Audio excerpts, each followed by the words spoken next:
We'll guide you through how to animate a line in VSDC. Quick disclaimer, you need to follow this step-by-step guide carefully, because skipping a step will affect your final result.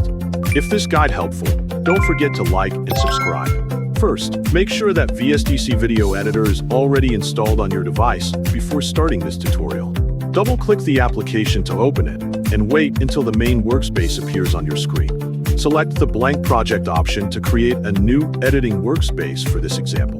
Change the project title to How to Animate a Line in VSDC so it is easy to identify later. For this tutorial, I will use a black background because it makes the animated line easier to see. Once everything is ready, click the Finish button to enter the editing workspace. Next, enlarge the preview section for a clearer view while creating and adjusting the object. Click the Add Object menu in the top left corner. Select the line option from the available object types in the menu. Then choose Curved Line from the available object list to create a customizable curved line. Leave the object position settings at their default values, then click the OK button to continue editing.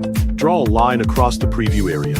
For this example, create a line that resembles an ECG waveform from the left side to the right side. Click the Selection tool, then adjust the line points as needed until the shape looks the way you want. Open the Properties window on the left side of the interface. Then scroll down to locate the available line settings. Change the line color.